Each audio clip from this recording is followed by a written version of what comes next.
Loop 1 done, and it's on to Loop 2 and 3. And having no issues whatsoever, and championship contenders Arthur Barnes and Anthony Asher.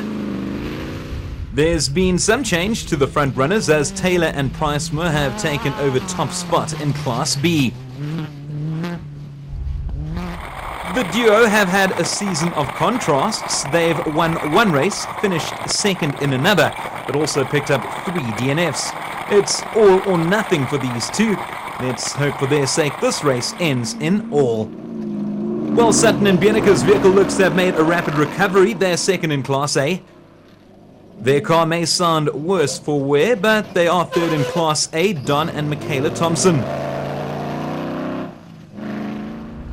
They've dropped a place in Class B, but are still well placed in second, the Schroeders, Manfred and Daniel. Third in class, impressive considering he's going at it alone, Tony Ball.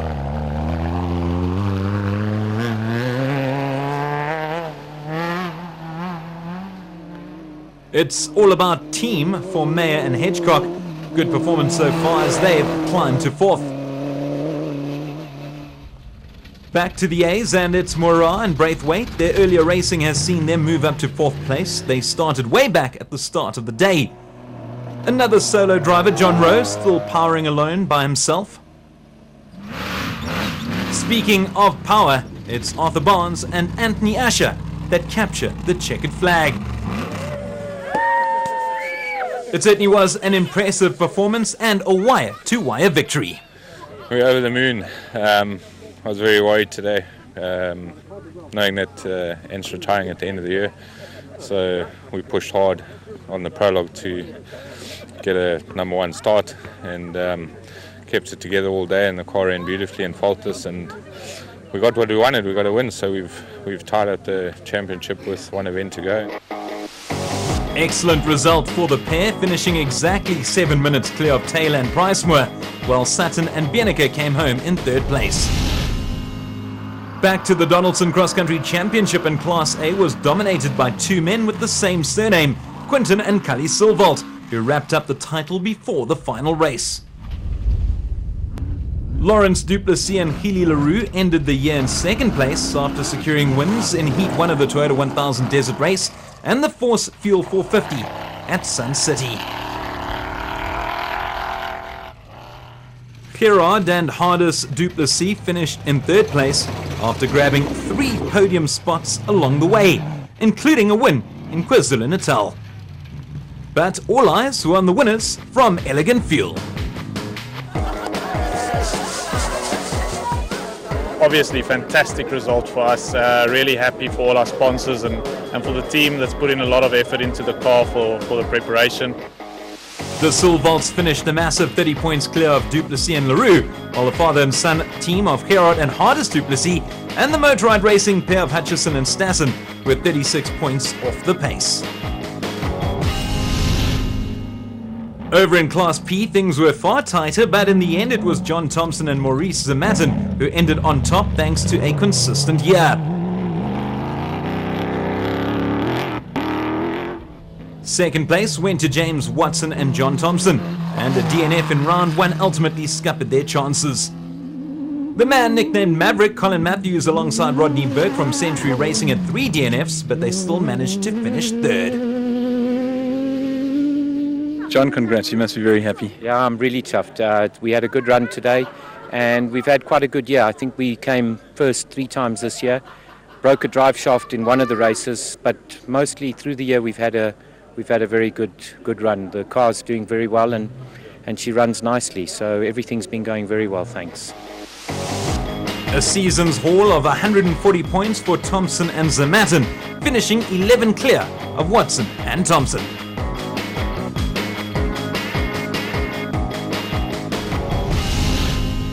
Moving to the mining town of Glen Harvey for the final race of the Northern Regions Championship, the Atlas Copco 200. Of course, plenty of competitors making the trip, including a rookie in Suma Smith.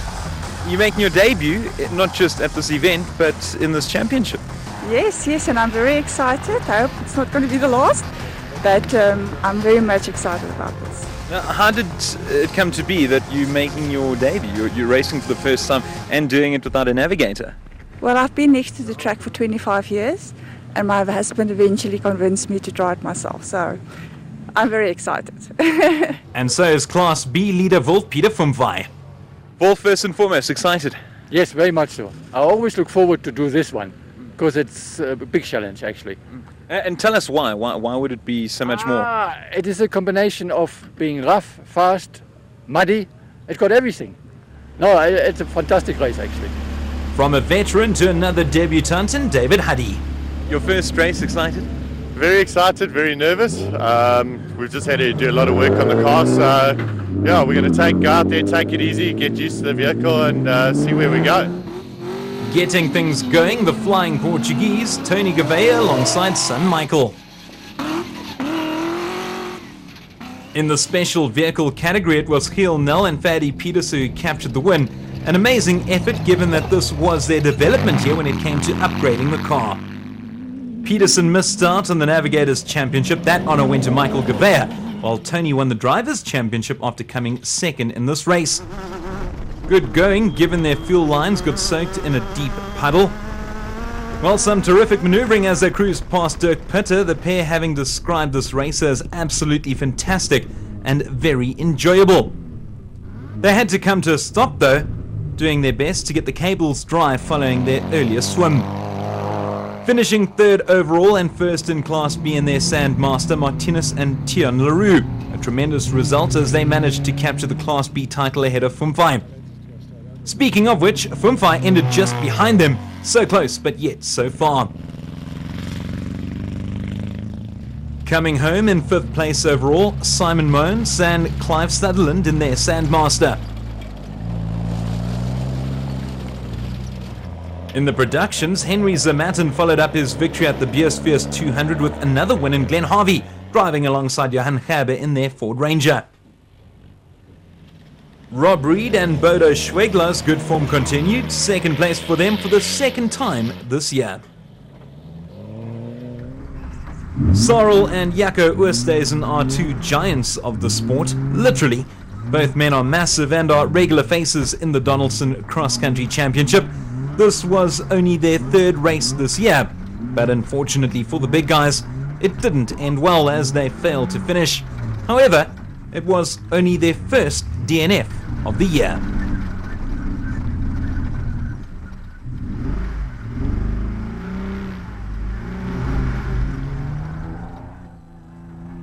It was a different story for Piet Pitter. He and Sarel Kriel captured third place in their Toyota Hilux in their very first race. Just missing out on the podium, Wallace Hardy and Hendrik Skuman in another Toyota Hilux. Rounding off the top 5, the debutants David Huddy and Mike Verschen. Based on this performance, I think we'll definitely see them next year. Next in line, Tiens de Tour and Arnold Nokia. They managed to cross the line 4 times this season while recording just 1 DNF. Joandre Olivier and Gerry Prinsloo in another Toyota Hilux ended 7th, another team competing in their first race in 2014. We saw him earlier, Regan Austin and Warren Foss, 8th place, and the pair getting quite used to this racing thing. One of the famous racing fenters, Dylan Venter, alongside Rowan Pierce, grabbing 9th spot for 4x4 Mega World. Completing the top 10, Victor Fincham and Jan Andries Scheldnys, their second race this year. But up front it was Giel Nel and Fadi Petersen taking the honours in the specials. Giel, this isn't something that you used to, getting onto a podium? Yeah, it's nice, but this was a wonderful event. I think they saved this one for the last one. It was very special, very technical, very challenging route. Very nice. And the car? The car's beautiful. We've done a lot of upgrading on the car this year, and it's in nick shape, 100%. Beautiful.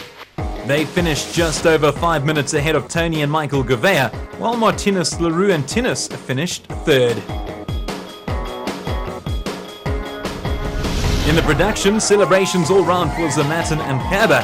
Victory for the pair, ending 4 minutes and 20 seconds clear of Rob Reed and Bodo Schwegler. Pitter and Kriel captured third spot. With the racing season done and dusted for the year, attention now moves to South America for the 2015 Dakar Rally. South Africa will have a number of representatives doing duty in the dunes and dust of Argentina, Chile and Peru, such as the team from Imperial Toyota. The Atlas Copco duo of Johan van Staden and Mike Lawrenson in their second attempt at this grueling race.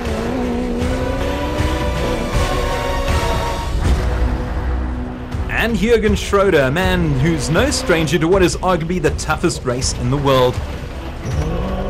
Former champ Chanel de Villiers from Imperial Toyota is confident of success. We did a lot of preparation this year, certainly better than last year, and we got a new car, new chassis.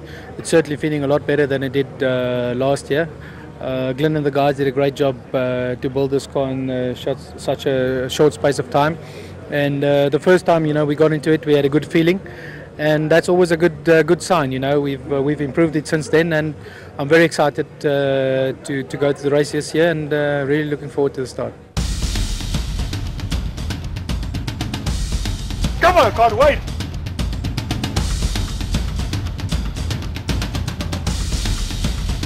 If you like the Dakar, you will love us.